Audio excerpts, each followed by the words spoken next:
Welcome to today's 5-minute Bible study in the book of Hebrews. Today we're looking at Hebrews chapter 3, verses 12 through 15. Now, in the last couple of days, we've seen that the author of Hebrews has been warning the Christians with an example from the Old Testament. He had reminded them of how the Israelites who had experienced the great delivery of the Exodus, yet when they were in the wilderness, they wavered in their belief. They put God to the test. We looked at this yesterday, how first they doubted about food. Can God provide us food here in the desert? God gave them the manna. And then they said, what about water? We don't have any water. And God provided the water from the rock. But Psalm 95, which is what the author of Hebrews quotes, said they put God to the test. And that was not a good thing. That's why they could not enter the promised land. So he reminds them of that, and now the Hebrews is going to make direct application to the believers of today. Notice what he says, verses 12 through 15. See to it, brothers and sisters, that none of you has a sinful, unbelieving heart that turns away from the living God. Encourage one another daily, as long as it is called today, so that none of you may be hardened by sin's deceitfulness. We have come to share in Christ, if indeed we hold to our original conviction very firmly to the end. As has just been said, today, if you hear his voice, do not harden your hearts as you did in the rebellion. The problem with the Israelites in the wilderness is they doubted God. They began to give in to unbelief. Can we get water out here? Can God provide food? They struggled believing. And so Hebrews tells us, as followers of Christ, don't turn away from the living God.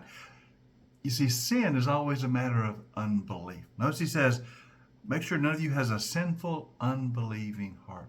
When we cease to believe in God, when we cease to have confidence in him, when we turn away from faith in him, that is sin. That is turning from God. And there is always that temptation. That's what happened to the Israelites.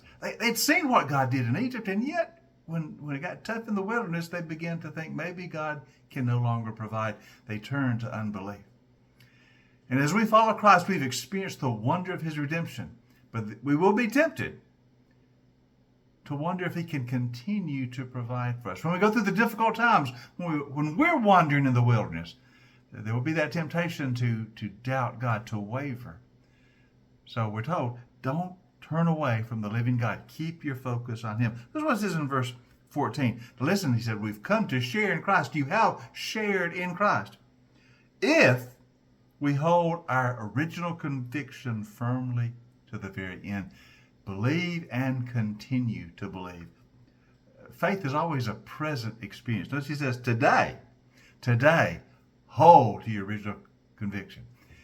It's not just that we have believed in the past, but that we continue to believe in the future, and we continue to believe in the present, and we will believe in the future. Faith is that present experience, that continued experience. When I first came to Christ, I believed, and I still believe today, and I will keep on believing. So faith is that continuous, ongoing, present experience. We will be tempted when we're in a wilderness time to turn away from faith, to doubt. The author of Hebrews says, be warned of what happened to the Israelites, that they could never enter the rest of the promised land because of their unbelief. You hold on to Jesus. Don't turn from the living God. Keep believing to the very end. So it's a matter of faith. It's a matter of just hang on to Jesus.